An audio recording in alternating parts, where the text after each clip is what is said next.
Hey guys, I'm officially back on YouTube now. My little hiatus didn't last as long as I planned out for it to last. So I'm officially back. There's no intro on this video because I got to make a new one. And yeah. So in this video I pretty much want to talk about my ROH weekend. I wanted to show you guys the stuff I got, maybe tell you a couple stories from meeting Bret Hart and Ric Flair. So I can start off for day one. Actually, before that, I know you guys saw the video of Ric Flair walking in from the building in that video, and I couldn't get Bret Hart. Like, I would have, because he walked right by us again, and I didn't know that we weren't allowed pictures inside the building at the time, so the original plan was for me to make a video inside the building when Bret Hart's like seriously right in front of me. So we found out that there was no videos allowed at like 6:05. Bret Hart arrived at the arena at 5:57.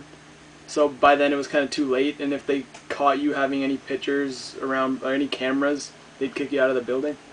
So for that, I apologize. I know the video would have came out really like better than it already did if we got more footage of Bret Hart and all them walking in. So, but anyways, I met Bret Hart. I shook his hand. I told him it was an honor to meet him, and I got this magazine signed from May 1997 with him and Bart Simpson. And I just thought it would be a cool magazine to get signed. It's, one you don't see too often, collaborating a TV show with wrestling. And then I got the Unmatched Fury signed. You can see there. And then I gave him my my world title to sign. And I guess wrestlers kind of scope out who else has signed the belt. So he pretty much looks around, and then he asked me whose autograph was in the middle. And I told him it was Mr. Kennedy's. He just says okay, and then he signs. He asked me where he wanted him to sign. I just told him to sign it right there. He signs it, and he's like, I wasn't a very big fan of the WCW title. I always thought the Winged Eagle was better looking. And I was just like, yeah, true. It doesn't have that much of a nice look to it. So I just agreed with whatever he said. And then, but he's like, I'll tell you this, my favorite figure of all time is the Series 1 Classic Superstars.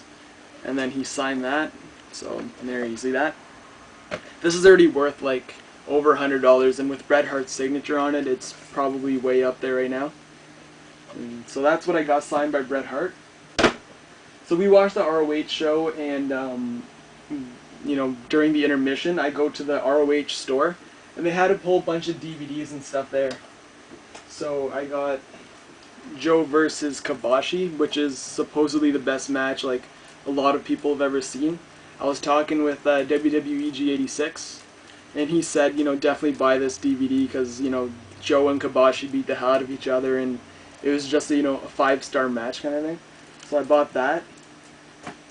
And then I got an ROH shirt, just because, this is like, one of those WWE shirts that you won't wear outside because it looks so, lame on the front.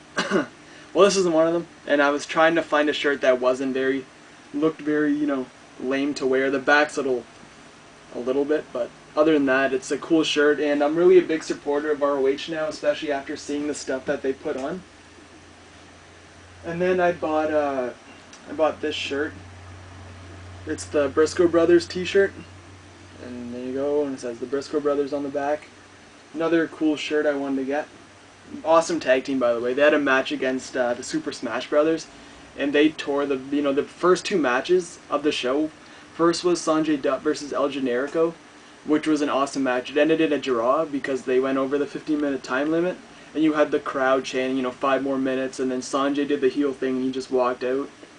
And then the second match was the tag team match, and both matches were equally, just as good as each other. And you don't see that too often where you have back-to-back matches which are, over 4 stars kind of thing. Okay, and then after the show, we went to, the side where all the wrestlers were, hanging out, just where they come out. And we met one wrestler that we met before. His name's Frankie the Mobster. I don't know how many of you guys know about him, but definitely he's like as big as Batista, maybe a little bit smaller, but super nice guy. And he didn't, we told him that we saw him from the last show. We were talking with him for about 15 minutes, 20 minutes. Really nice guy. He was telling us about his tattoos and how ROH wants to sign him to a long-term contract. So other than that, we met a bunch of guys from ROH, the roster. And I have all this written down who signed my stuff, but the DVD, ROH Greatest Rivalries, I got signed by D'Lo Brown, Tyler Black, Chris Hero, Austin Aries, Colt Cabana, who's known as Scotty Goldman in WWE, another really nice guy, both Briscoes, and Kevin Steen. And then when I met Chris Hero, I got this signed by him. It comes with all the ROH DVDs, but there's Chris Hero's ROH card signed by him.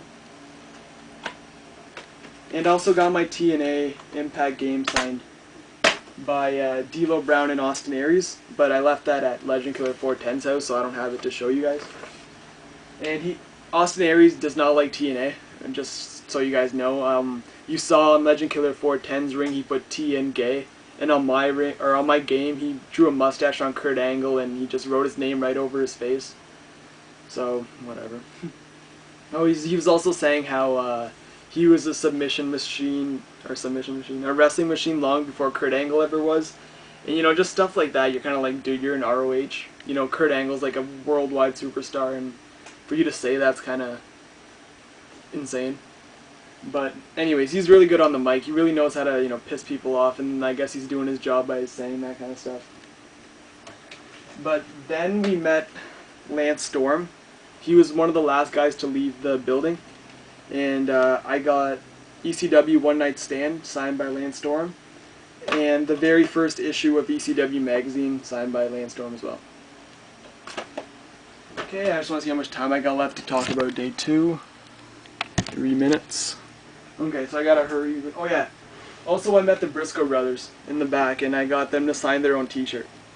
So the t-shirt I bought signed by both Briscoes. I'm gonna be sure to frame this for sure. Okay, so day 2 we met Ric Flair. You guys saw the stuff I had. Saw the video of him coming in. So he signed this, the Fury figure, and then he signed the Classic. And then he signed the... yeah. He actually scoped out the belt as well. And then he signed right here on the world title. And then he signed the back of the Winged Eagle. Right there. And I actually asked him about his radio show. He was on the radio show the day before and he was making fun of Bret Hart. I don't want to say what he said on here, but it's really controversial stuff. But Ric Flair does not like Bret Hart at all, I'll just say that. He did not have some nice things to say about him. And I was actually very surprised because he was very open about it. Like, I just asked him, like, what was all that about, and he went on for seriously like 4 minutes, and I was having this big conversation with Ric Flair, and I was kind of in shock after.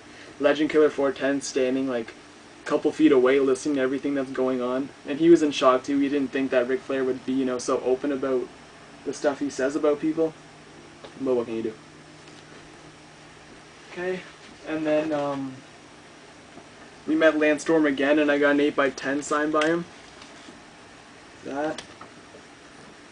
And then I had to buy another Briscoe shirt, so I got another one so I can wear it around, because I don't want to wear the autographed one. Man, everything's falling out of my hand. And I also bought a t-shirt of Brent Albright, the Submission Technician.